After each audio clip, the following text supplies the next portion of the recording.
여러분 안녕하십니까? 편안한 아침 보내고 계십니까? 아침의 매일 경제 이상훈입니다.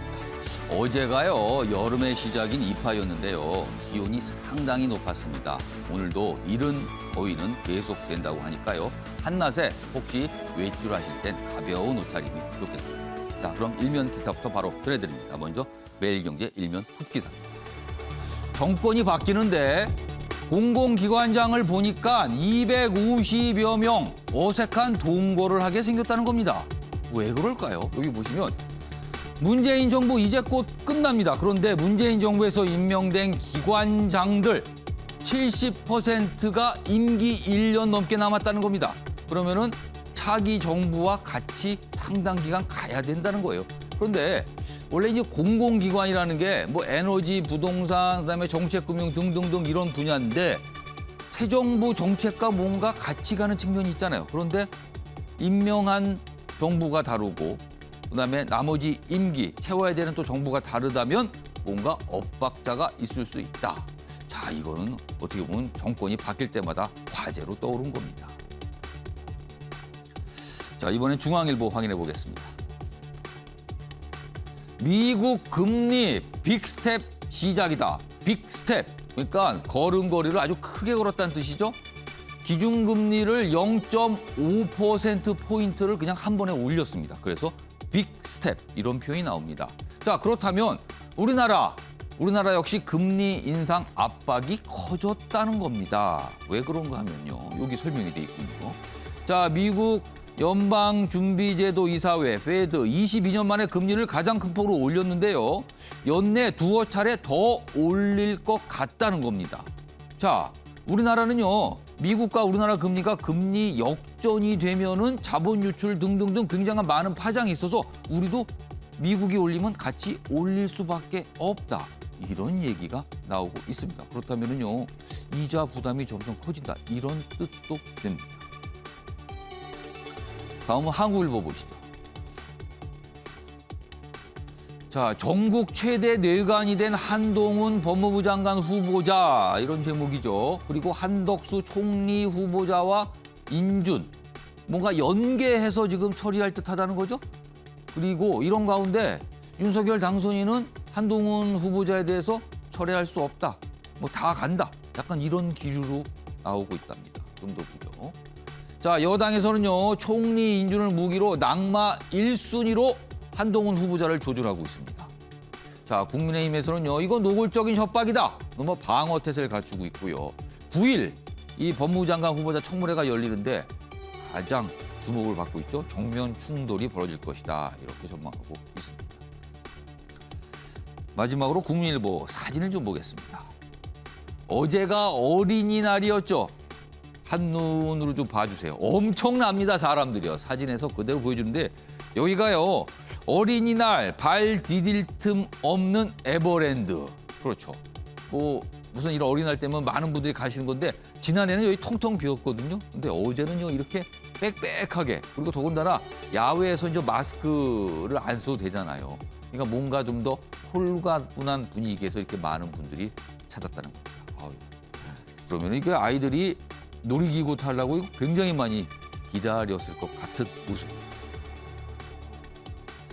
자, 지금까지 일명기사 짚어봤고요. 오늘도 뉴스의 의미를 깊숙하게 짚어주시기 위해 네 분께서 자리하셨습니다. 한 분씩 소개해드리겠습니다. 자, 먼저 화면 가장 왼쪽에 앉아 계십니다. 박봉건 매일경제 논설위원 자리하고 계십니다.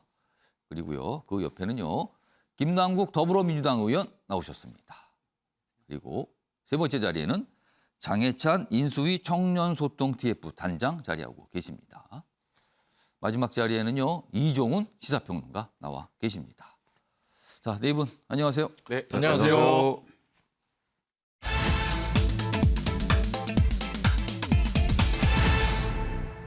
첫 번째 이슈 키워드로 확인해 보겠습니다. 큼지막하게 글씨가 써 있죠? 다 오른답니다. 요즘에요, 밖에 나가보면요, 뭘 사고 어디 식당을 가면 왜 이렇게 올랐지? 그리고요, 많은 경우에 식당 메뉴판에 이렇게 가격표가 덧붙여져 있습니다. 올린 겁니다, 다. 옛날 표 잊어주세요. 새로운 가격으로 봐주세요. 뭐 이런 겁니다, 지금. 첫 번째 키워드 다 오른다인데요. 기사로 좀 소개해드리죠. 치킨도 피자값도 9% 껑충이다. 실감하시죠? 어제 더 실감하셨을 것 같아요. 가정의 달 외식 겁난다. 외식 물가 상승률 24년 만에 최고를 기록했습니다. 왜 그런가 하면요. 국제 식용유가 급등에 더 오를 것. 여기서 중요한 거는요. 국제입니다. 국제. 나라 밖에서 다 올라서 온다는 겁니다. 그러니까 단순히 이런 먹거리 가격만 오른 게 아니에요. 원자재 등등등 거의 모든 것이 다 오르고 있습니다. 그것도 아주 가파르게요. 그리고요. 이에 따라서 영화, 놀이공원 요금도 올라 부담이다. 앞서서 놀이공원 하나 사진 소개드렸는데 아마 실감하셨을 겁니다. 어제 그 장소에서요. 다 오른답니다. 자, 이렇게 물가가 전방위적으로 오르자 이거 그냥 놔둘 수는 없거든요.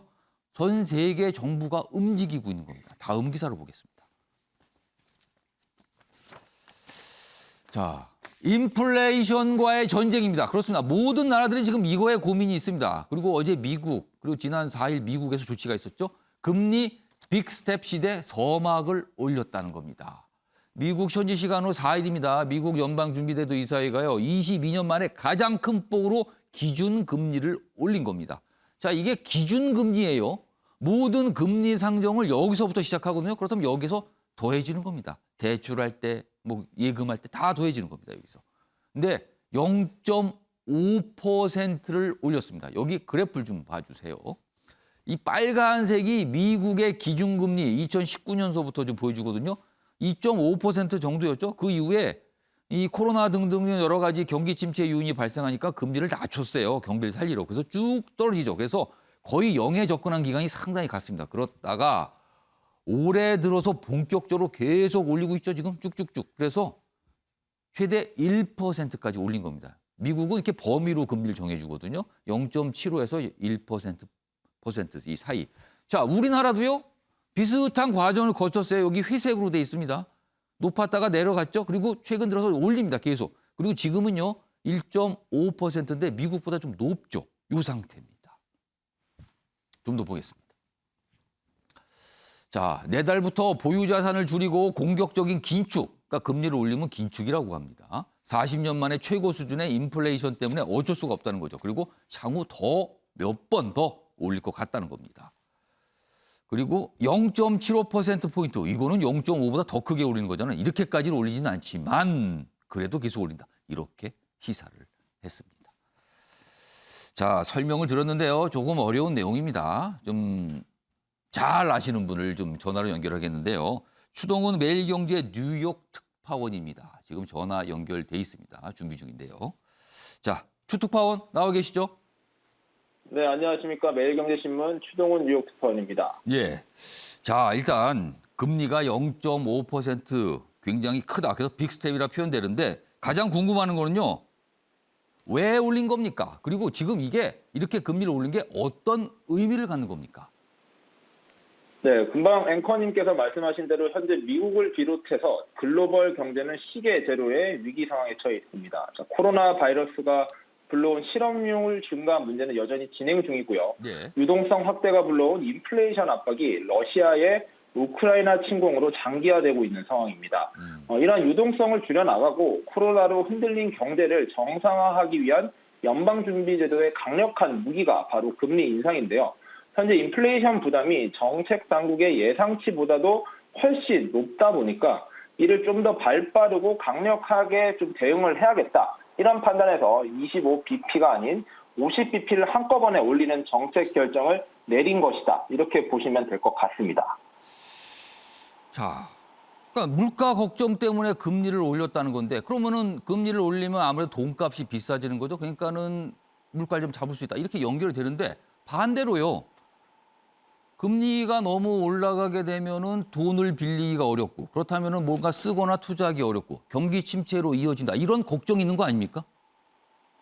네, 맞습니다. 이론적으로는 그런 측면의 고민 당연히 같이 갈 수밖에 없는데요. 연준 같은 경우에는 그러한 금리 인상으로 인한 부작용보다는 더 시급한 현안이 바로 이 물가를 잡는 것이라고 판단했다라고 결정을 했다고 보시면 될 것 같습니다. 현재 미국의 소비자 물가지수는 40년 만에 최고치, 그리고 생산자 물가지수는 조사 이래 최고치를 기록하고 있습니다.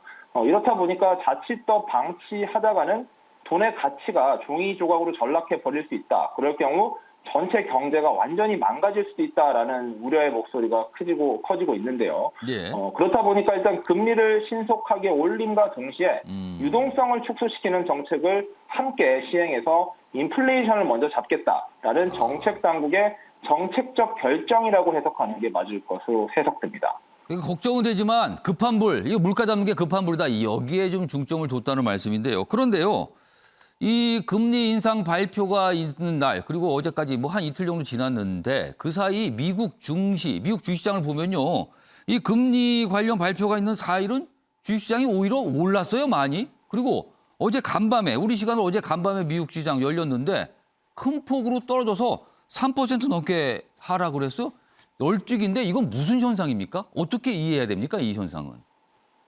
네, 지금 뉴욕 증시에서 이런 현상들이 많이 보이고 있는데요. 일단은 시장에서 많은 지수들이나 기대감이나 실망감이 선반영되는 좀 성향이 지금 짙어지고 있습니다. 예. 그래서 금리 인상을 단행했던 4일에는 뉴욕 증시가 이렇게 상승을 했던 이유, 바로 시장 예측치에 정확하게 부합하는 이제 의사결정이 나왔기 때문이라는 예상했던 게 반응인데요. 나왔다는 건가요, 그러면은 그대로? 맞습니다. 예상했던 대로 숫자가 나오니 그러면은 그러한 불안감은 미리 반영이 되었기 때문에 이제 예상대로 했으니 지수들은 올라갔다 이렇게 보시면 되고요. 예. 하지만 이제 바로 다음 날인 5일 뉴욕 현지 시간으로는 오늘 이제 지수가 많이 떨어졌습니다. 나스닥은 5% 가까이 떨어졌는데 오늘 같은 경우에는 이제 대표적인 투자 심리 지수라고 부를 수 있는 변동성 지수가 급등을 했고요. 예. 그다음 미국의 10년물 국채 금리가 3.1%까지 치솟았습니다. 이런 국채 금리가 상승하면은 주식 시장에서는 부정적인 영향 그리고 지수가 빠지는 지표로 형성되는데요. 예. 이런 국채금리 급등으로 인해서 주식시장에 대한 불안감이 커졌고 또 이날 발표한 실업수당 청구 건수 역시 주간 단위로 20만 건이 나오면서 20만 건이 안 되었던 연초에 비해서 계속 높아지며 고용 불안정성에 대한 위기감도 고조됐습니다. 예. 이런 지표들이 나온 것들과 심리 지표들이 부정적으로 흔들리면서 오늘 주식시장이 좀 버티지 못하고 무너졌다라고 지금 해석을 하고 있습니다. 요즘에 우리나라에서 미국 주식시장 투자하시는 분들 참 많거든요. 그런데 보면은요, 이게 뭔가 일희일비하는 것 같은가, 하는 것 같은 모습. 그러니까 주식시장이 너무 하루하루 다르게 움직이는 것 같다. 뭐 이런 말씀하시는 분 많은데요. 아무튼 오늘도 좀 지켜봐야겠네요. 우리나라 주식시장도요. 그리고요, 주동훈 특파원 기사가 몇 가지 좀 준비되어 있는데 기사 먼저 소개하고 인터뷰 이어가도록 하겠습니다. 다음 기사 보겠습니다. 자, 한국은행, 우리나라 중앙은행이에요. 금리 인상 시계도 빨라지나. 그러니까 미국이 큰 폭으로 올렸어요. 그럼 우리도 영향을 받는다는 겁니다. 이달에 0.25%포인트 인상의 무게. 그러니까 미국만큼 아니지만 올린다는 거예요. 여기 보면 뭘 걱정하냐면요. 우리나라와 미국의 기준금리가 역전되는 걸 걱정한대요. 지금 일단 우리나라가 좀 높거든요. 근데 미국이 따라오고 있잖아요. 그럼 만약에 역전되면 문제가 발생을 한다는 겁니다. 일단 이런 기사가 있고요. 다음 기사 하나 더 보겠습니다. 자, 미국의 빅스텝이 몰고 올 3고 파도가 있다는 겁니다. 3고요. 금리가 올라간다. 이거는 앞에서 잠깐 설명했죠. 우리나라도 올릴 것 같다는 거. 그리고 환율도 뛴다는 겁니다. 그리고 물가는 이미 계속 뛰고 있고요. 그중에서 환율하면 이게 수출 수입과 영향받는 거 아닙니까? 이 걱정이 또 생기고 있다는 겁니다. 자, 주동 특파원 이 얘기 좀 해봐야겠는데요. 자, 지금 우리나라 대부분의 언론들이요. 그리고 당국에서 설명하기를 우리 당국도 금리를 올릴 수밖에 없다. 이렇게 얘기하는데 이거는 어떤 이유에서 그렇습니까? 네, 결국에 코로나로 촉발됐던 이제 양적 완화 기조를 어떤 나라가 먼저 다시 양적 긴축 입장으로 바꾸느냐는 시간 싸움의 문제였습니다. 예. 일단 전 세계 경제를 쥐락펴락하는 미국의 정책 금리가 상승한다면 한국뿐만 아니라 전 세계 모든 국가들의 중앙은행은 이를 의식할 수밖에 없는 게 당연한 상황입니다. 특히 향후 두 차례가량 더 50bp 상승을 연준이 예고하고 있는 만큼 아마 한국 역시 이러한 것을 감안해서 금리 인상을 단행할 것으로 예상이 되고 있습니다. 다만 한국 같은 경우에는 미국보다 먼저 금리 인상을 단행했기 때문에 당장 발등에 불이 떨어졌다라기보단 미국과 글로벌 경제의 움직임을 보면서 정책적 결정을 해나갈 수 있을 것으로 기대가 되고 있습니다. 그렇다면 이게 뭐 우리나라도 금리 앞으로 더 오른다는 건 이게 뭐 기정사실화 된 것 같기도 한데요. 그리고요, 지금 환율 얘기가 나왔습니다. 자, 이 금리와 환율이 뭔가 영향을 주고받고 있다, 관계가 있다, 이 얘기가 나오고요. 그리고 만약에 환율이 오른다면 이거는 수입할 때 수입 물가가 오르는 거 아닙니까? 그렇다면 국내 물가가 더 오를 것 같은데 이거는 어떻게 된 겁니까? 네, 뭐 미국의 금리가 인상되면은 아무래도 달러 투자, 미국에 대한 투자가 강화될 것이고 예. 달러화 강세가 심화될 것이라는 우려가 있긴 합니다. 실제로 최근에 엔화라든지 원화 등 미국 달러화 강세가 지금 전 세계적인 문제가 되고 있는데요. 예. 다만 현재 미국의 금리 인상에 대한 시장의 컨센서스가 미리 좀 형성이 되어 있었고요. 그로 인해 선 반영되어 있었던 경향성이 있기 때문에 오히려 현재는 지금 달러화 강세가 조금 둔화될 수도 있다라는 예. 전망도 나오고 있습니다. 예. 자, 결국엔 문제는 이제 빅스텝 이후에 연방준비제도가 얼마나 가파르고 빠르게 추가 금리 인상을 단행하느냐에 따라서 환율이 어떻게 가느냐가 좀 결정될 것으로 보입니다. 그리고 이제 소비자와 생산자 측면에서 물가 상승을 나누어 봐야 한다는 측면에서 예. 환율 상승이 가진 양면적인 모습을 감안한다면은 예. 이제 뭐 수입적인 측면에서의 좀 부담이 수출 측면에서는 긍정적인 요소로 적용될 수 있는 만큼 당분간 환율을 좀 예의주시하면서 시장의 흐름을 좀 지켜봐야 될 것 같다. 이렇게 정리를 해볼 수 있을 것 같습니다. 그러니까 환율이 오르게 되면 우리나라 물건을 외국에 팔 때 뭐 좋은 값에 뭐 경쟁력이 가격이 싸지니까 좋긴 한데 외국에서 물건을 들어올 때는 또 비싸게 들어야 되니까 우리나라 돈으로요. 그래서 물가를 장악한다. 뭐 이런 설명들이 오늘 좀 많이 좀 나와 있어요. 자, 오늘 분석은 여기까지 듣겠습니다. 지금까지 추동훈 매일경제 뉴욕 특파원이었습니다. 수고하셨습니다. 감사합니다. 자, 이게 사실은요, 굉장히 좀 우리 생활에 영향을 주는 일입니다. 그리고 미국 경제가 워낙 규모가 크니까 전 세계에 파장을 미치거든요. 그래서 오늘 참 많이 다뤄지고 있습니다. 첫 번째 이슈로 좀 다뤄봤습니다.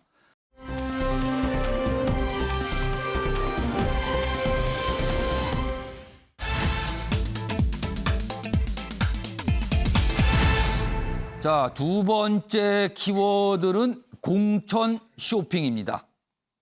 쇼핑이라는 표현이 참 많이 붙어요. 뭘 사러 다닌다는 건데 공천 쇼핑, 이건 뭘 말하는 걸까요?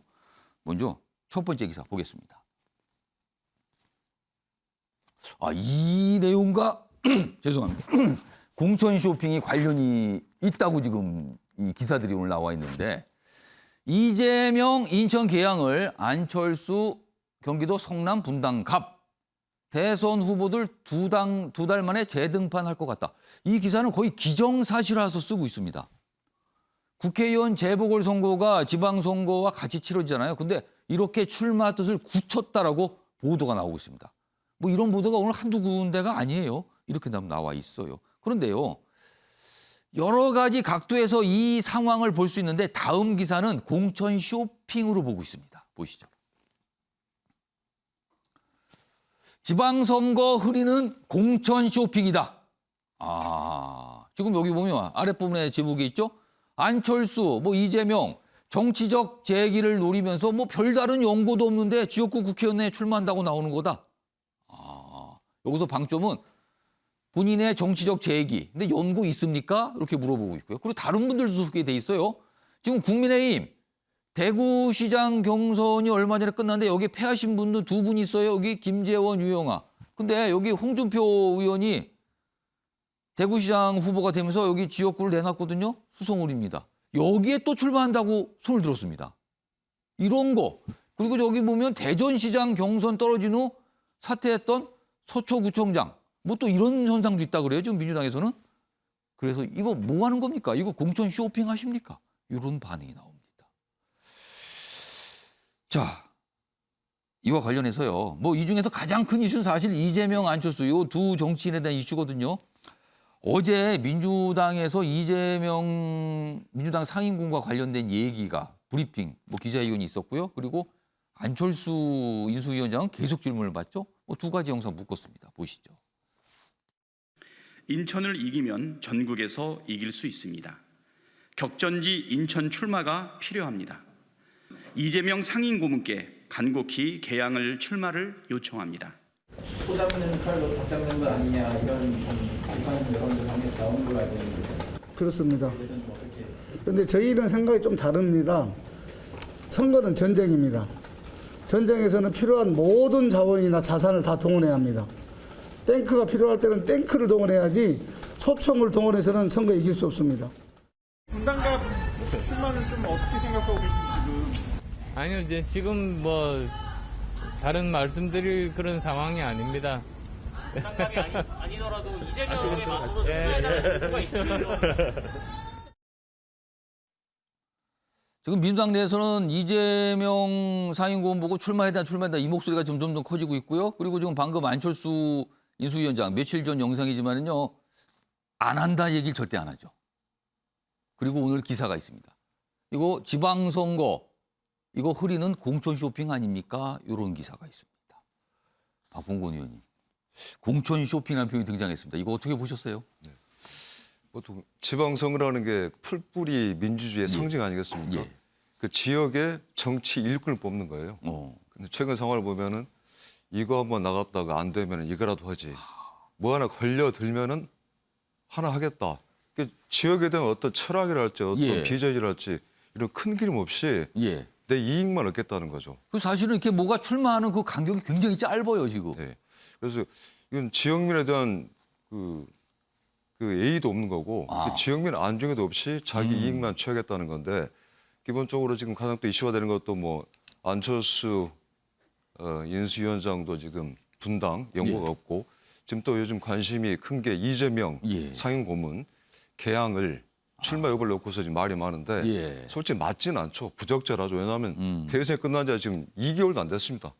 그리고 이재명 고문 같은 경우는 대선이 끝난 다음에 예. 그 승복선언을 할 때 모든 게 내 책임이고 내 부족함에서 비롯됐다라고 반성하겠다고 그랬어요. 그러면 2개월 만에 반성이 끝나서 또다시 국민의 심판을 받겠다는 거냐라는 의문을 들 수밖에 없는 거고 만약에 그렇다면은 뭐 대장동 사태랄지 이런 것도 상당히 저기 대선 기간 중에 이슈가 되지 않았습니까? 예. 그렇다면은 그 국민의 심판을 받겠다고 그러면은 본인이 경기도지사하고 성남시장까지 했던 예. 분당, 대장동 여기든 심판을 받으려면은 그 나올 거면 글로 그렇죠. 나와라. 분당 가보러 나와야죠. 그러면 쉽게 하면.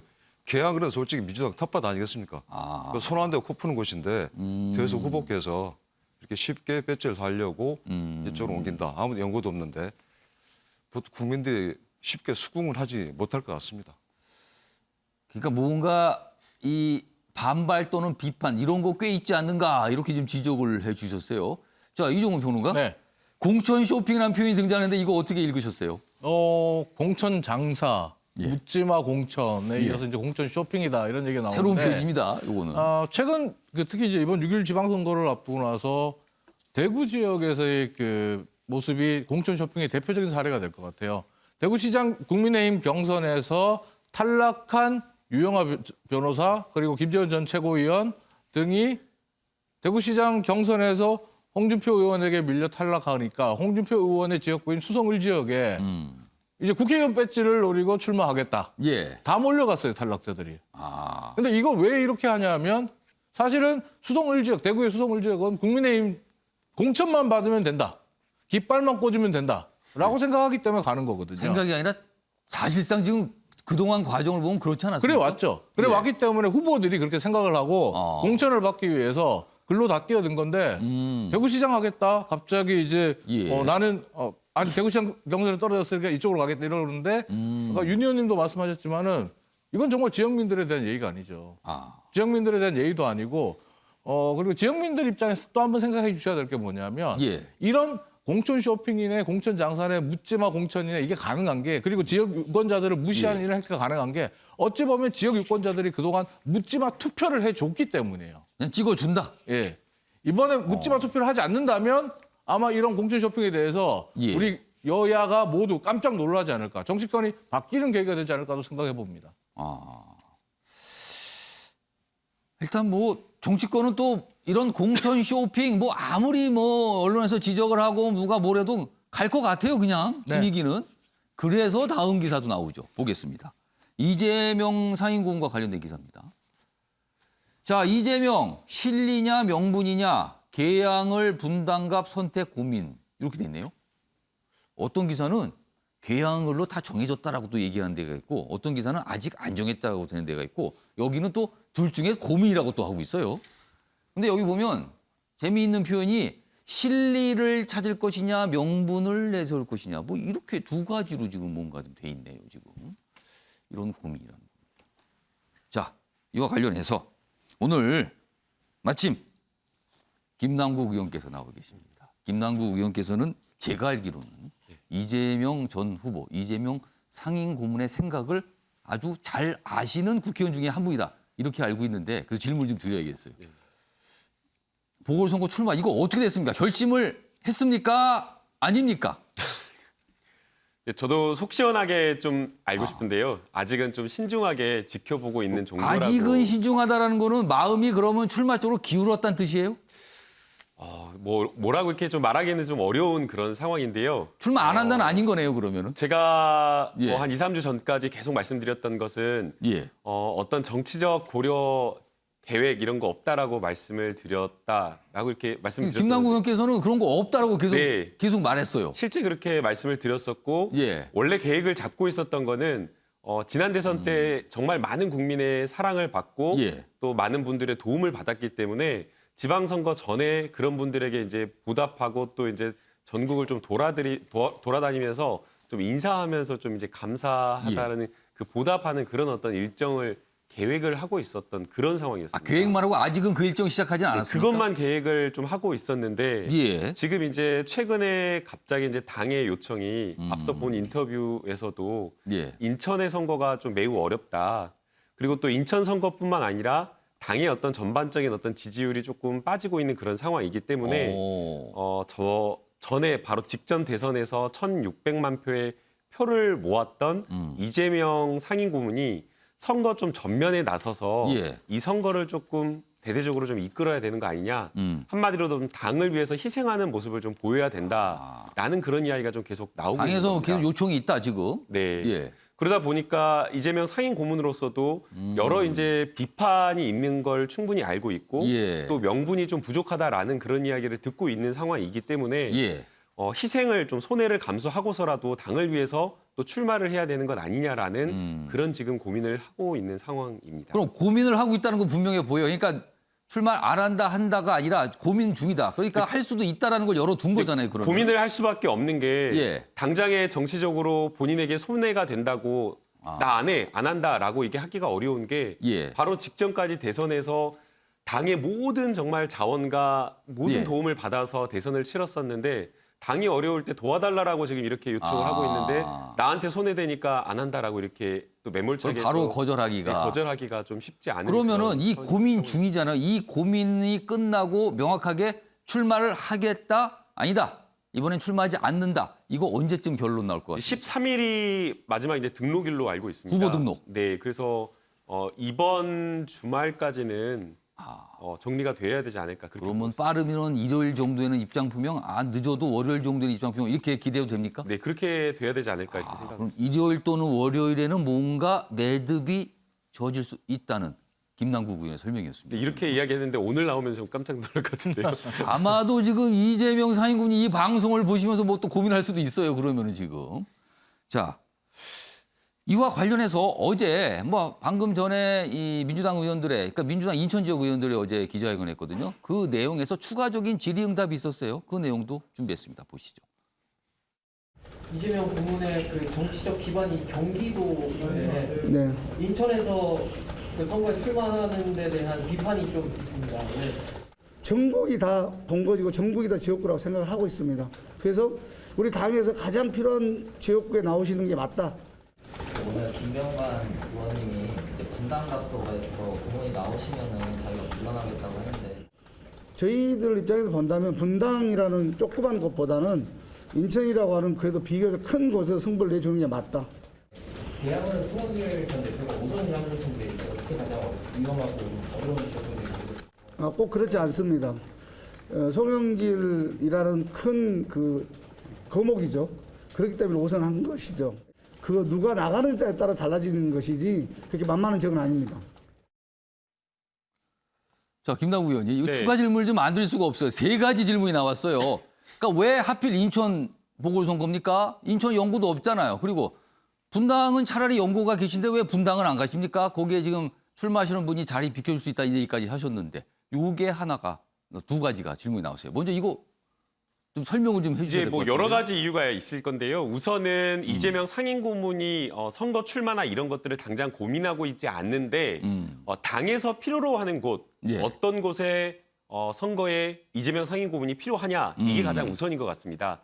분당간 같은 경우에는 김병관 전 의원이 후보로서 뛸 수 있고 예. 20대 국회의원으로서 이미 예. 국회의원을 한 그 자리이기 때문에 후보자가 있는 상황인 겁니다. 비켜줄 수 있다고 얘기했는데. 비켜줄 수 있다고 하더라도 예. 있는 자리, 사람이 있는 곳과 어. 인천 계양갑 같은 경우에는 사람이 비어가지고 예. 출마 마땅한 후보자가 없는 그런 공간이고 계양을이죠. 예. 계양을입니다. 계양을 그리고 이제 거기는 비어 있는 공간이고 그리고 이제 계양을 같은 경우에는 계양을 선거뿐만 아니라 인천 선거, 시장 선거가 예. 약간 박빙으로 굉장히 열세인 그런 상황입니다. 그런 상황에서 이재명 상임 고문이 뛰어들어서 인천의 전체적인 어떤 선거를 좀 분위기를 살려야 된다라는 그러한 어떤 당의 전략적 판단 그런 것들이 있기 때문에 좀 인천 지역으로 좀 출마를 해달라라는 그런 당의 간곡한 요청이 좀 있는 것으로 알고 마지막 있습니다. 질문이 인천 계양을 거기 송영길 전 대표가 계속 당선됐던 곳, 그 민주당의 텃밭 쉬운 곳이니까 가려는 거 아닙니까? 이 질문도 나왔어요. 저는 이제 제가 그래서 한번 좀 분석을 해봤어요. 예. 그런데 결코 쉽지 않은 곳인 것이 예. 지난 대선에서 한 8.3% 정도 차이밖에 안 났고요. 예. 그런데 당의 지금 지지율이 조금씩 지금 빠지고 있는 그런 상황이기 때문에 예. 과연 거기가 텃밭이냐, 쉬운 쉬운 곳이냐 이렇게 좀 보기 어렵다라고 근데 보입니다. 최소한 분당갑보다는 쉬운 곳 아닙니까? 분당갑보다는 좀 쉬운 곳이라고 볼 수는 있죠. 그러나 녹록지 않다라고 이게 봐야 되고요. 예. 오세훈 전 시장 지난 총선 예. 저희 생각해 보면 좋을 것 같은데요. 거물급 대선 후보 오세훈 시장 출마했지만 예. 사실은 그때 자리를 비울 수 없었다라고 할 정도로 텃밭에서 출마했지만 그 정도로 박빙의 선거를 치렀기 때문에 예. 쉽지 않은 곳이라고 봅니다. 만약에 이재명 상임고문이 인천 계양을 보궐선거 출마를 선택했다면 아마 방금 영상에서 확인했던 질문이 또 나올 거예요. 그거에 대한 답변이 있어야 될 것 같습니다. 자, 기사 하나 더 있는데요. 이어가 보죠. 이건 뭐 수사 사항인데요. 피의자 이재명, 김혜경. 이재명 상임고문 부부 이름이 피의자로 돼 있다는 거예요. 법카 의혹. 이거 대선 때 나왔던 건데 압수수색 영장에 적시가 돼 있더라. 국고손실 혐의, 피의자. 자, 이래서요, 지금 보궐선거, 특히 이제 국민의힘 내부에서 보는 시각은 이 수사 상황과 보궐선거를 연결지어서 보는 시각이 있어요. 장해찬 단장. 그러니까 이른바 국회의원이 돼서 뭔가 방탄조끼를 입으려는 거 아니냐. 이 시각이 분명히 있거든요. 이거 어떻게 보셨습니까? 그렇죠. 사실은 이 분당에 출마하게 되면 그게 바로 성남 지역구가 되는 거잖아요. 성남시장 때부터 근무하면서 불거진 대선 과정에서 제기됐던 여러 의혹들이 다시 한번 도마 위에 오를 수밖에 없습니다. 또 상기가 된다는 겁니까? 경찰이 지금 또 열심히 압수수색 중인데 저도 국고손실 이 혐의 적용된 액수가 5억 5천만 원 우리의 예상보다는 상당히 커서 좀 놀라웠는데 이런 것부터 시작해서 이재명 상임고문은 본인의 최대 치적이라고 말했던 대장동 관련된 의혹들까지 예. 이게 줄줄이 도마 위에 오르게 되면 정치적으로 가뜩이나 대선 치자마자 2달 만에 선거 나오는 게 부담스러운데 너무나 거북하기 쉬운 환경인 것이죠. 그렇기 때문에 뭐 이 계양을이라는 게 객관적으로 봤을 때는 분당갑보다는 민주당의 당선 가능성이 높은 지역이고 예. 이 성남시와 관련된 또 경기도정과 관련된 의혹에서는 비껴날 수 있다는 점에서 쉬운 선택지인 건 분명합니다. 예. 그런데 저는 여기서 막 뭐 대장동 이야기, 초밥 이야기 더 꺼내고 싶지 않고요. 그러니까 노무현 정신 이야기를 좀 하고 싶습니다. 저도 노무현 전 대통령을 상당히 좋아하고 존경하는 예. 부분이 분명히 있는데 노무현 전 대통령 질 거 알면서도 부산에 출마하면서 바보 노무현이라는 별명을 얻었고 그런 별명을 그래서 받았죠. 대통령이 되었어요. 그러니까 대통령이 되시는 분들은 도저히 이해할 수 없는 어려운 길을 걸어가서 대통령이 된 겁니다. 만들어간다는 거죠. 윤석열 만들어간다. 당선인도 살아있는 권력을 수사하는 예. 어떤 검찰도 하지 않았던 일을 했던 것이고요. 과거에 뭐 보수 진영, 진보 진영 다 마찬가지입니다. 그 시기에는 도저히 이해하기 힘든 남들 다 반대하는 어려운 길을 걸어갈 때 국민에게 감동을 주면서 당장은 그 선택이 마이너스가 돼도 결과적으로는 국민에게 감동을 준 기억 때문에 대통령이 되는 것인데 지금 과연 안전한 보금자리인 계양을로 가는 것이 국민들에게 감동을 주는 그런 노무현 정신을 되살아나게 만드는 그런 선택인가? 예. 너무 쉬운 길로 가는 게 대선 주자와 어울리진 않는 것 같다라는 측면에서요. 정치적으로 막 성남에 있었던 사건 가지고 막 비판하기 이전에 뭐 개항을 가시면 뭐 어쩌겠습니까? 예. 본인의 선택이고 출마 의지인 건데. 다만 국민들로 하여금 박수 받을 만한 감동적인 행보는 아니다라는 점에서 정치적으로 그래도 워낙 거물이신데 아쉬움이 좀 남는 것 같습니다. 김남국 의원께 두 가지 질문을 해야겠네요. 자, 대선 주자급 정치인이라면 남다른 선택하셔야 되는 거 아닙니까? 어렵더란 선택, 남들이 생각 못하는 선택. 그런데 그건 아닌 것 같다는 거고요. 그 질문 하나. 그리고 혹시 국회의원이 되려는 거는 방탄조끼를 입으려는 거 아닙니까? 이런 질문이 계속 나옵니다. 두 가지 질문입니다. 예, 너무나 공감이 되는 말인데요. 예. 이제 사실은 많은 국민들이 공감을 하고 공감한다는 건 그 첫 번째 질문입니까? 네. 예. 그러니까 정치인들의 행보에 대해서 많은 국민들이 박수를 칠 때는 예. 국민들의 삶에 공감을 하면서 그러한 어떤 서민적인 어떤 행보 또는 어려운 길을 가면서 난관을 극복하는 어떤 그런 모습을 보여줬을 때 그렇죠. 국민들이 좀 많이 박수를 치는 것 같습니다. 예. 그런 어떤 정치인의 용기 있는 결단과 어려운 길을 헤쳐나가는 그 모습을 볼 때 이제 감동을 하는 거라고 생각이 되는데요. 그런 점에서 볼 때 사실 이번 출마가 명분 측면에서 좀 많이 부족한 것 아니냐라는 그런 이야기를 듣게 되는 것 그건 같습니다. 현실이다 지금. 네, 그래서 이재명 상임고문도 출마와 예. 관련된 것을 전혀 생각하지 않고 있었고 또 주변에서도 이재명 상임고문의 여러 가지 이제 정치적 행보를 고려한다면 출마하지 않는 것이 좋다라고 주변의 참모들도 계속해서 김남국 의원은 어떻게 조언을 대부분 다 그렇게 조언을 했습니다. 그렇기 때문에 예. 출마를 계속 지금까지 고심을 하고 있는 거고요. 예. 그럼에도 불구하고 지금 당에서 어렵다. 아니 너의 어떤 정치적 계산만을 생각할 거냐. 예. 당은 지금 본인의 어떤 대선이나 이런 것들을 위해서 다 도와줬는데 당이 어려울 때 도와달라고 손을 내미니까 그걸 매몰차게 정치적 계산을 하면서 거부한다, 거절한다라고 하는 게 예. 당인으로서 맞냐라는 그런 이야기를 좀 하고 있기 때문에 예. 지금 이제 신중하게 지금 고민을 하고 있는 상황입니다. 그리고 두 번째 질문, 방탄조끼 입는 거 아니냐? 네, 그거는 이제 좀 너무나 맞지가 않는 이야기가 아닌가라는 생각이 드는데요. 법카 지금 이제 뭐 의혹 나온 것들이 한 예. 100여만 원 정도 되는 정도의 의혹입니다. 예. 그런데 지금 인사청문회 과정에서 나왔던 것들 보면 예. 뭐 어마어마한 금액이더라고요.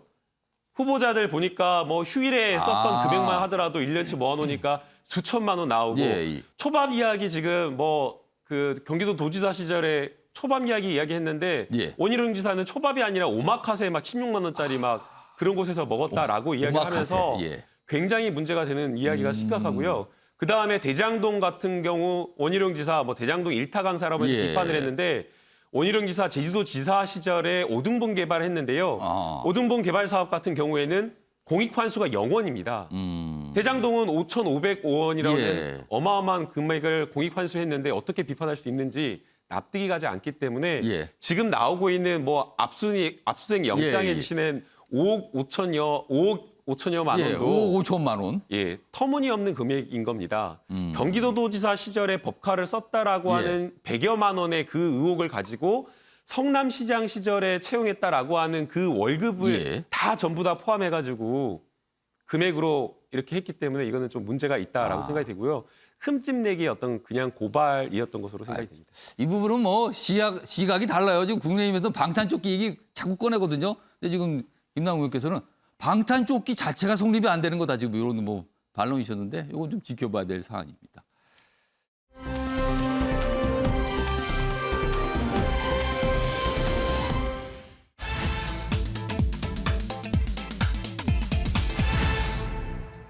자, 이번 키워드는 부랴부랴입니다. 부랴부랴니까 뭐가 생각하지도 못했는데 갑자기 빠르게 뭘 급하게 했다 이 뜻이 되는데요. 왜 이런 키워드가 나왔을까요? 기사로 소개해드리죠. 공정 기대 무너졌나? 윤석열 대선 1등 공신인 2030 세대가 지금 흔들리고 있다는 겁니다. 최근에 이제 지지율 조사 보면은 조금 낮아지고 있다는 거죠. 30대에서는 윤 당선인 부정 전망이 52%, 20대에서는 긍정이 47, 부정이 48. 뭐가 좀 낮아졌다는 거죠. 최근에 직무실 이전 문제, 그다음에 요새 후보자들, 장관 후보자들 아빠 찬스 의혹 이런 게 타격을 준다. 그리고 이른바 한 줄 공약, 맞춤형 공약 이런 거 기대했는데 이거 뒤로 가더라다, 후퇴하더라. 뭐 이런 내용이에요. 그래서 지금 뭔가 심상치 않다. 이렇게 분석되고 있죠. 다음 보겠습니다. 자, 이런 분위기를 의식했을 것 같습니다. 2030 남성 반발에 여가부 폐지 병사 봉급 200만 원 추진. 이거 계속 갑니다. 변함없습니다. 이렇게 어제 입장문을 냈어요. 여기 보시면 윤 당선인 측, 여기 작은 제목입니다. 윤 당선인 측 공약 후퇴 비판 일자 부랴부랴 입장문 발표했다. 그리고 여가부 사회적 논의 거쳐 결론낸다. 그리고 병사 봉급은 2025년까지. 이렇게 뭔가 설명을 했어요. 근데 설명을 했는데 그냥 인수위에서 얼마 전에 발표한 거하고 똑같더라. 그냥 설명만 더 한 거다. 부랴부랴. 이렇게 나온 겁니다. 이 얘기 좀 해봐야겠는데요. 요거 지금 일단 장해찬 단장께서 뭔가 설명을 해 주셔야 될 것 같고요. 이종훈 평론가 박봉건 요 순서를 좀 어떤 분석을 좀 해 주셔야 될 것 같아요. 먼저 장해찬 단장. 좀 심상치 않습니까? 어떻게 느끼세요? 지금 청년 쪽 담당하고 계시잖아요. 일단 대표 공약 두 가지에 대해서 짧게 설명드리면 여가부 폐지와 관련해서는 인수위에서 거의 한 달 전부터 이건 정부 조직법 개정 사안이기 때문에 인수위에서 국정과제로 다룰 안은 아니다라고 충분히 설명을 드렸습니다. 그리고 권성동 원내대표가 민주당이 찬성하지 않을 게 뻔하지만 그래도 정부 조직법 개정 법안을 발의하겠다고 밝혔거든요. 이 부분에 대해서는 사실 청년 지지층 대다수가 이해하고 있고 공감하고 있습니다. 다만 병사 봉급 200만 원 같은 경우는 예산의 어떤 적절성 등을 고려해서 점진적으로 봉급을 늘려서 2025년께 병장 월급을 200만 원에 맞춘다는 안을 냈는데 이 과정에서 인수위가 조금 더 친절한 설명과 여론 수렴, 소통의 과정이 있었으면 좋았겠다라는 아쉬움이 좀 듭니다. 사실 처음부터 툭 터놓고 소통하면서 이 같은 과정이 공개되었다면 다소 공약의 어떤 이행, 달성 속도가 좀 늦춰지는 부분에 대해서 많이 이해를 해 주셨을 텐데 이게 별다른 소통이 충분히 이루어지지 않다가 그냥 설명이 됐단 말이에요. 기존 공약보다는 조금 늦춰지는 안이 발표되다 보니까 그 과정에서는 저도 소통을 담당해야 되는 부서 책임자로서 책임을 좀 통감하는 부분이 일각에서는요. 사실은 이 특히 병사 봉급 200만 원 즉각 실시였잖아요. 공약이. 이거에 대해서 사실 윤석열 당선인이 굉장히 강조한 내용이거든요. 그 때문에 이게 변화가 있으면은 윤석열 당선인이 직접 나와서 설명해야 할 필요가 있다. 이런 주장이 있거든요. 이건 어떻게 보세요? 그런데 매 공약 하나하나의 어떤 이행 정도에 따라서 모든 걸 대통령 당선인이 나와서 직접 설명할 수는 없는 부분이고요. 비하인드 스토리를 좀 말씀드리자면 저 병사 봉급 200만 원 공약에 대해서 외교안보 분과나 관련 전문가들 사이에 굉장히 치열한 토론이 있었어요. 아주 격렬하게 반대하시는 분들도 인수위 내부에 상당히 있었습니다. 그러다 보니까 이게 뭔가 기조가 정해지고 확정이 되기까지 시간이 조금 오래 걸렸고 그래서 정해진 다음에 말씀드리다 보니 인수위 후반기에서야 저희가 설명을 드리게 되어서 소통하는 과정이 조금 생략될 수밖에 없었던 점이 돌아보면 아쉬운 부분으로 남습니다. 장해찬 단장이 조금 더 권한을 갖고 열심히 소통하고 설명했어도 낫지 않을까 싶은데 조금 없었습니다. 그 부분은 지금요. 자. 이종훈 평론가는 어떻게 보셨어요, 이 사안? 저는 지금 장해찬 단장의 설명을 들으면서 고개가 끄덕여지는 게 아니라 오히려 아직도 문제의 본질을 파악하지 못하는구나라고 생각이 본질을 들었어요. 무슨 말이냐면 지금 2030이 실망하는 것은 대선 때 했던 공약들이 다 표를 노리고 표퓰리즘이었던 거냐, 우리가 다 속은 거냐, 여기에서 비롯되는 거거든요. 그러니까 이른바 뒤통수 이 얘기군요. 그러면은 지금 논란이 되는 부분은 다 한 줄 공약들이었어요. 그 한 줄 공약이 나왔을 때 대선 기간 내내 많은 전문가들과 뭐 더불어민주당과 뭐 여러 곳에서 그게 실현 가능하냐. 심지어 안철수 후보 시절에 인수위원장이 안철수 후보 시절에 안철수 위원장도 병사 봉급 200만 원 못 준다라고 했어요. 근데 그때마다 한 줄 공약 내놓고 할 수 있습니다 했잖아요. 그래서 유권자들이나 2030이 볼 때 와 시원시원하다. 하겠다. 그렇죠. 근데 이제 와서 갑자기 반대하는 분들이 있어서 안 됩니다. 이거네요. 이걸 어떻게 이해해야 될까요? 쉽지 않은 내용이긴 한데 아무튼 이게 지금 논쟁이 됐어요, 지금. 그리고 많은 청년층들, 특히 군대 입대를 앞둔 청년들 그리고 군 복무 중인 청년들은 자꾸 물어봐요. 이거 안 되는 거예요? 뭐 2055이면 다 끝났는데요. 뭐 이런 얘기 나옵니다. 그래서 지금. 자, 이런 상황이에요, 일단 지금. 근데 또 한 가지가 이슈로 나올 것 같네요. 다음 기사로 보겠습니다. 자, 윤석열 당선인 측 정호연 보건복지부 장관 후보자도 고방침으로 지금 알려지고 있답니다. 그냥 임명한다는 거예요. 근데 정호연 후보자 이 이슈는 이제 공정 이슈하고 맞물려 버렸거든요. 민주당 반대엔 새 정부 발목 잡기다 이렇게 여론전을 하고 있다는 거예요. 그리고 무슨 여기 보면 설명이 아니 뭐 지금 이 정도면 털릴 대로 털렸는데 사퇴하는 게 무슨 의미가 있나? 그냥 간다. 그리고 지금 정호영 후보자도 의원들에게 전화해서 도와달라 요청을 하고 있다. 뭐 이런 내용까지 다뤄지고 있습니다. 이 얘기와 앞서서 2030의 어떤 분위기 이것까지 합해서 박봉건 의원님. 만약에 정호영 후보자 임명이 이루어지면 이거 어떻게 되는 겁니까? 상당히 뭐 파장은 좀 있겠죠. 근데 기본적으로 정호영 후보 같은 경우는 조국 사태를 연상시키는 내용이 좀 있어요. 물론 표창장 위조했다 할지 뭐 인턴 서를 조작했다 할지 이런 건 아니지만은 아빠 찬스로 받아들여줄 수 있는 부분이 상당히 있기 때문에 지금 윤석열 새 정부에 상당한 부담으로 작용할 수밖에 없습니다. 그럼에도 불구하고 이 카드를 버릴 수가 없는 게 일단 뭐 상당 의혹이 이미 다 나왔고 하지만은 불법성을 드러낼 만한 건 아직 결정적인 한 번 아직 안 나왔단 말이에요. 그래서 아마 윤석열 측에서는 그 또 다른 정말 결정적인 타격이 있지 않고서는 정호영 카드를 접을 수가 없고 또 한 가지 뭐냐면 지금 이 상태에서 정호영 카드를 접는다 그러면은 민주당의 모든 활약이 나왔습니다만은 한동훈 후보자한테 집중되지 않겠어요? 그러면 더 부담스러워지는 거죠, 기본적으로. 근데 공정 이슈가 상당히 좀 또 부각이 될 것 같은데 그거는 부담 아닙니까? 그 부담이죠. 지금 이미 말씀하신 대로 병사 200만 원 월급이랄지 여가 폐지랄지 2030 세대한테 공약했던 거 물론 공약과 현실은 다르기 때문에 모든 공약을 다 수행해야 된다는 거는 현실적으로 불가능한 이야기입니다. 하지만 그러함에도 불구하고 뭐 아까 말씀하신 뒤통수 때리기 측면이 없지 않아 있기 때문에 경기도지사 지지율을 보시더라도 2030은 거의 다 일방적으로 김동연 후보한테 몰려있고 김은혜 후보의 지지율이 낮아요. 이런 부분이 공정 이슈에 조금 문제가 될 수밖에 없는 상황이지만 근데 또 민주당 입장에서도 지금 이거 계속해서 정호영과 한동훈 카드를 한덕수 총리 청문회 이미 3일날 끝났는데 뭐 연기한다. 청문회 채택을 계속 미루고 있단 말이에요. 지금 어떻게 보면은 한덕수 총리 해줄 테니까 정호영과 한동훈 후보 카드를 접어라라는 이거 뭐 정치에 흥정을 한단 말이에요. 근데 이건 청문회라는 게 뭐냐면은 각 후보자의 자질과 도덕성을 검증해가지고 이 사람이 국정을 수행할 수 있는 능력이 되느냐 그걸 뽑는 거 아니겠습니까? 한 사람을 갖고 이야기해야지 왜 한덕수 총리와 이 정호영 한동훈을 묶어가지고 이야기하는 거는 이건 정치적 공세고 정치적 흥정이기 때문에 이건 국민의 공감을 받을 수가 없고 이것도 역풍이 불 수가 있습니다. 이런 측면이 있기 때문에 양쪽 다 지금 좀 신중하게 대응을 해야겠지만은 쉽지 않은 문제 같습니다. 일단 모르겠어요. 지금 오늘 동아일보는 굉장히 좀 약간 확정적으로 썼어요. 고방침이다. 이렇게. 근데 좀 지켜봐야 될 것 같기도 합니다. 지금. 뭐 여론을 보겠죠, 지금요. 자, 이런 가운데요. 방금 말씀하셨지만 총리 후보자와 다른 장관 후보자, 뭐 민주당에서 뭐 연계하려 한다? 이런 얘기가 나오는데 이런 오늘 기사가 있습니다. 다음 보겠습니다. 권성동 국민의힘 원내대표가 인터뷰를 했는데 이런 얘기를 해요. 자, 민주당이 정호영 그리고 한동훈 낙마된 한덕수 총리 인준 해줄 수 있다. 물밑에서 제안했다는 거예요. 이거 뭔가 이게 폭로인가요? 아니면 이런 것까지 얘기합니다. 민주당에서 이렇게 좀 밝혔어요. 일종의 협박이다.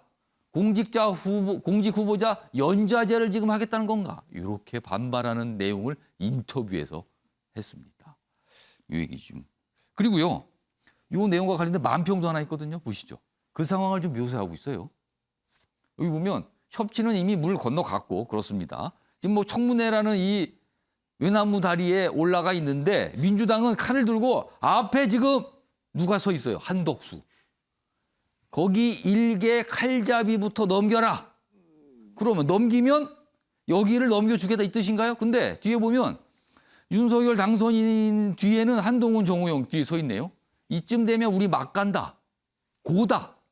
그럼 여기는 칼을 들고 있는데 그 앞에 누가 있느냐? 총리 후보자가 있다는 거예요. 앞선 기사 상황이군요, 지금 이게. 만평으로 이렇게 묘사하고 있습니다. 한덕수 총리가 가운데 껴 있어요, 지금. 김남국 의원님. 네. 민주당에서 이런 제안을 한 거 맞습니까? 원내 전략에서 이렇게 논의해서 하는 거라서 저희가 이제 좀 알 수는 없는 거고요. 근데 논의는 됐을 것 같은 상황인가요? 저는 잘 모르겠습니다. 네, 그 정도까지는 모르는 그런 상황이기 때문에 또 특히나 원내대표 간에 뭐 어떤 이야기가 내밀하게 오간 것이 있다라고 한다면 그게 이제 바깥으로 나오는 것은 상황은 거의 없기 때문에 사실은 저게 사실인지 여부는 좀 확인하기가 어려운 것 같습니다. 우선은 원내대표 간의 협상 상황에서 이렇게 나왔던 이야기가 과연 저렇게 이제 바깥으로 나오는 게 적절한지 여부도 물론 좀 기자들이 지적을 좀 하고 지금 싶습니다. 박홍근 민주당 원내대표에게 물어볼 것 같아요. 이거 맞느냐고 지금. 그러니까요. 왜냐하면 여러 가지 이제 정치적으로 협상하고 논의를 풀어가기 위해서 많은 이야기들이 오고 갈 텐데 그것을 예. 이제 바깥에 나 유리하자고 내 정치적 유리하자고 이런 어떤 내밀한 이야기들을 다 이야기를 해버리면 예. 결국에는 원내대표 간의 신뢰를 통해서 풀어가야 될 정치적 어떤 협상력이 다 이렇게 상실돼 버리는 문제가 있기 때문에 조금 부적절하다라고 생각이 되고요.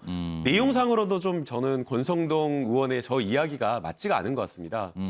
일종의 협박이냐라고 하면서 공직 후보자 간의 연자제 맞지 연자제냐, 않다라고 지금. 예. 이야기를 하면서 저렇게 말 안 들어주면 우리 그냥 정호영 다 임명하겠다라고 이야기를 하는 겁니다. 오히려 저는 그게 국민들을 대상으로 협박하는 거 아닌가. 예. 문제가 있는 후보자라고 한다면 당연히 국민 눈높이에서 엄정하게 예. 봐서 자진 사퇴를 권유하거나 이런 식으로 해야 되는데 예. 그것에 대한 어떤 반성은 없고 오히려 거꾸로 연계해가지고 아 그래 인준 안 해주면 문제가 되는 정호영이나 이런 한동훈도 인사청문회 이런 인준 없이 채택 없이 그냥 임명하겠다라고 하는 그런 자세가 더 부적절하다라고 저는 보입니다. 장혜찬 단장이 발언기회 요청하셨는데 뭐 반론하실 것 같아요. 한 1분 드릴게요. 압축적으로 좀 말씀해 주세요. 제가 아는 권성동 원내대표 없는 말 하는 분은 아니거든요. 그러니까 이런 물밑 제안이 있긴 있다. 있었을 겁니다. 있는 것 같다. 그런데 이 제안이 민주당 입장에서 결코 떳떳한 건 아니에요.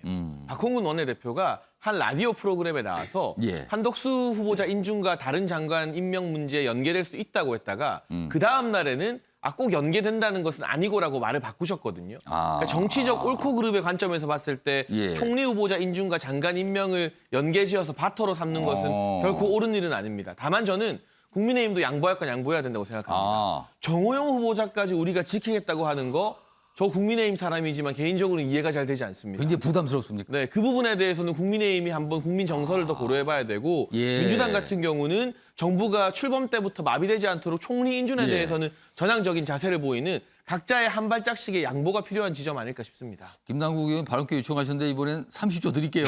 반론하세요.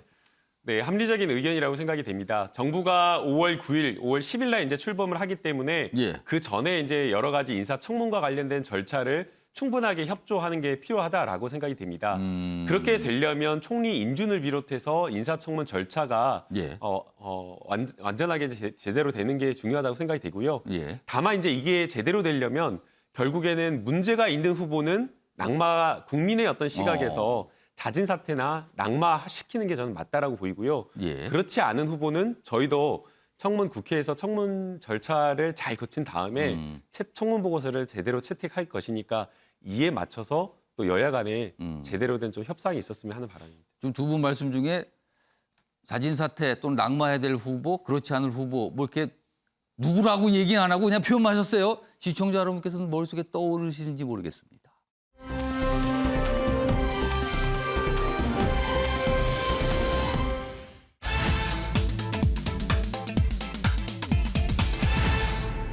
물기라도 해야 물어버리겠다. 얼마 전에 물어버리겠다 이 얘기를 하신 분이 있는데 그분이 또 나오셨는 것 같네요. 화면으로 좀 보겠습니다. 무슨 얘기인가요? 탁현민 지금 청와대 의전비서관 어제도 어떤 언론 인터뷰를 통해서 뭐 문다 이런 얘기를 또 꺼냈어요. 물기라도 해야 한다. 여기 있습니다. 이렇게. 퇴임 후에 뭐 대통령 걸고 넘어지지 않았으면 좋겠는데 만약 걸고 넘어지면 물어버릴 거다. 이게 지난 며칠 전에 했는데 어제도 이런 비슷한 얘기를 또 합니다. 문재인 대통령이 다음 주면은 청와대를 나오거든요. 그래서 이렇게 좀 뭐가 했는데 이 내용이요. 영상으로도 준비돼 있습니다. 들어보시죠. 그래서 6시가 되면 특별한 사정이 없는 한 대통령께서 관저에서 여사님을 모시고 그리고 청와대 정문 쪽으로 게이트를 열고 나오실 예정이에요. 그러나 아마도 많은 분들이 퇴근길 마중이랄까 오시지 않을까 싶어서 그 공간 청와대 정문부터 그 공간까지를 조금 확보해 놓고 내려가시면서 인사도 하시고 사람들이 많이 모여 계신 곳에서 짧게 소회도 밝히실 계획을 갖고 있습니다. 그동안 5년 동안 해왔던 것에 대한 근거 없는 비방이나 비난부터 시작해서 또 오랫동안 대통령을 따라다니면서 괴롭혔던 사람들이 있잖아요. 이번에 양산 사저 갈 때도 사저 앞에서 정말 말도 안 되는 주장들을 하면서 이제 집회나 시위를 하는 분들도 있고 쉬고 싶다는 대통령을 근거 없이 물어대는 거는 거기에 대해서 반박을 하거나 인신 모독성이라든지 네, 제가 할 수 있는 게 무는 거밖에 없으면 무는 거라도 해야죠. 이종우 평론가 좀 더 좀 이렇게 분석을 좀 해봐야 되는데 걸고 넘어지기라도 하면 그리고 문재인 대통령을 막 누가 이렇게 물면 나도 물 수밖에 없다 이 얘기를 한 거예요. 근데 걸고 넘어진다 문재인 대통령을 문다 뭐 조금 설명했는데 이게 어떤 걸 생각하면서 저 표현을 쓴 걸까요? 이제 그 탁현민 비서관의 의도와 생각은 예. 본인은 이제 문재인 대통령에 대한 혹은 문재인 정권에 대한 예. 건강한 평가 그리고 치열한 토론, 논쟁 이건 모두 환영한다. 뭐 합리적으로 그냥 네. 얘기하면 하지만 아주 근거 없이 그냥 비방으로 예를 들면 문재인이 뭐 금괴 5천 톤을 숨겨놨다. 뭐 이런 식의 약간 그런 류의 얘기들. 말도 안 되는 루머들을 가지고 또 이야기하고 뭐 그 일부 문재인 대통령 열성 지지자들 같은 경우 이거 가지고 뭐 나중에 검찰이 설마 수사하진 않겠지 이런 얘기를 할 정도거든요. 혹시 또 수사 상황? 검찰이 뭐 나서진 않겠지 이런 농담을 할 정도다 보니까 예. 아마 이런 상황에 대해서 이런 상황들은 뭐 오게 된다면 적극적으로 반박하겠다는 뜻을 가지고 본인이 쉬운 표현 물어버리겠다. 걸고 넘어지면 물겠다. 나도 예. 이렇게 얘기한 거라고 생각되는데 하지만 약간 아쉬운 건 뭐냐면 예. 탁현민 비서관이 지금 어쨌든 지금 위치 비서관이죠. 청와대 비서관. 청와대 비서관 그리고 예. 대통령이 가장 지근거리에서 모시는 분이잖아요. 예. 그런 분이 어떻게 보면 쉬운 표현이라고 할지라도 물어버리겠다, 걸고 넘어지면 이런 표현을 쓴다는 건 앞으로 뭐 신구 권력의 갈등이 있을 수도 있다는 그런 불안감도 줄 수 있고 또 뭐 한 차례 또 폭풍이 몰고 오는 거 아니야? 라는 공포감도 줄 수 있는 부분이거든요. 예. 이런 것도 생각했으면 좋겠고 또 반대로 이 부분은 지금 이제 출범하는 윤석열 당선인인데 그 주변 인사들, 예. 참모들도 생각해 줬으면 좋겠어요. 자신들도 이런 그 쉬운 표현이다 혹은 뭐 예. 의도는 다르지만이라고 표현해서 여러 가지 말들을 하는 것이 오히려 대통령에게 누가 될 수 있다는 걸 생각해 줬으면 좋겠어요. 박봉건 의원께서는 어떻게 들으셨어요?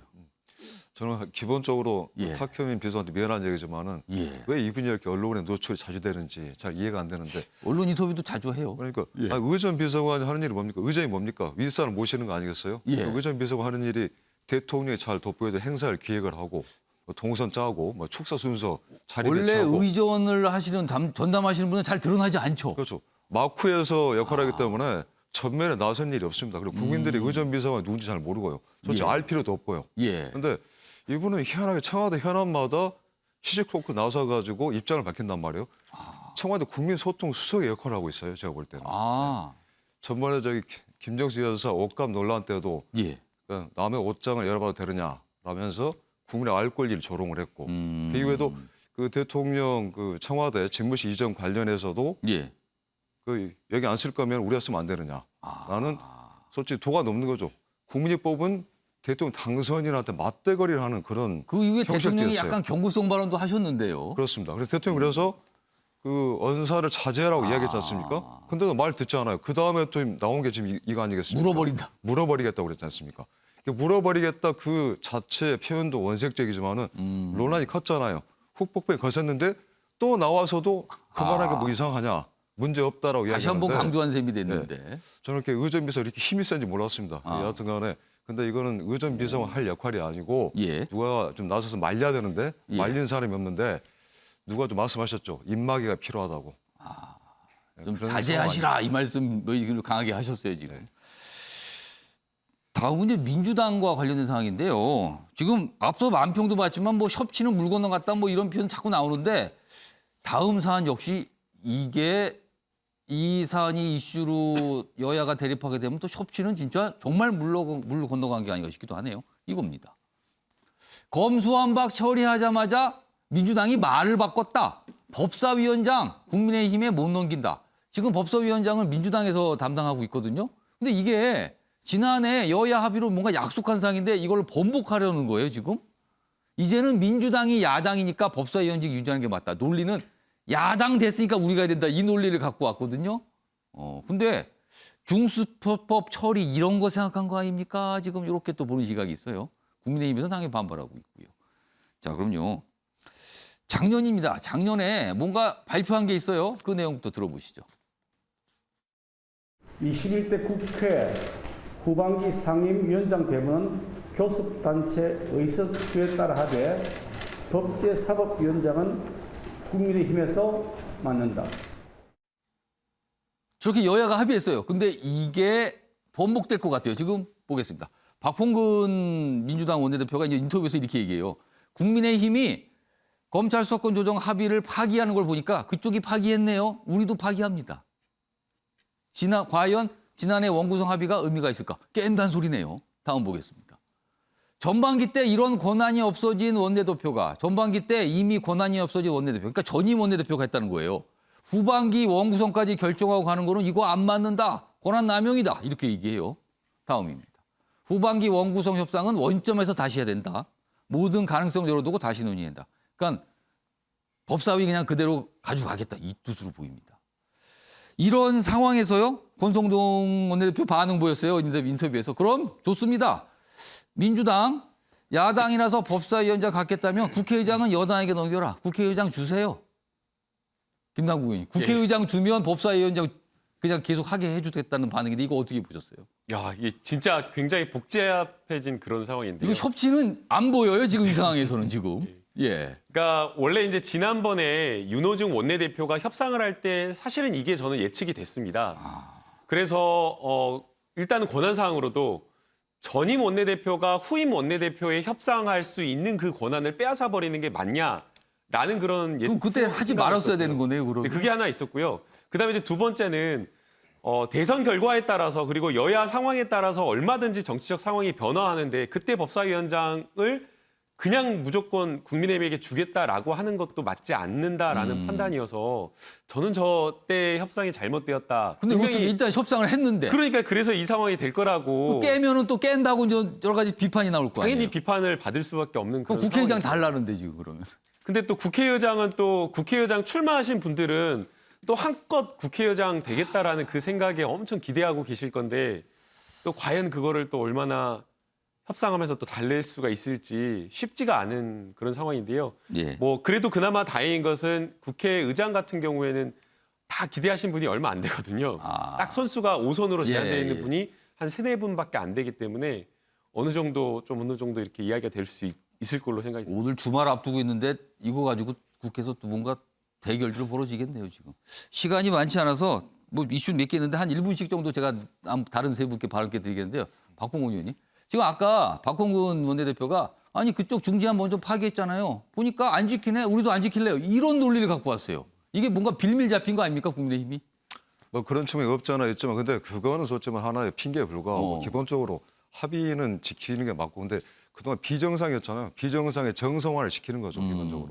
아니 이게 법사위원장 그 원내 1당이 국회의장을 맡고 그리고 원내 2당 그러니까 야당이 법사위원장 맡는 이 전통 자체는 2004년도 17대 국회부터 이어져 온 거 아니겠습니까? 이거 왜 그랬습니까? 다수당의 입법 행포를 막기 위해서 국회의장은 상대방에 주고 또 그 법사위원장은 또 야당에 주고 했던 거 아니겠습니까? 근데 이걸 다시 무너뜨리고서 21대 국회 시작했는데 지금 다시 이걸 다시 후반기 국회 21대 국회는 국민의힘이 주기로 한 거를 합의를 파기하는 거는 이 자체는 모렴치한 짓이죠. 다음은 역시 여당과 관련된데요. 마지막 이슈가 될 것 같네요. 보겠습니다.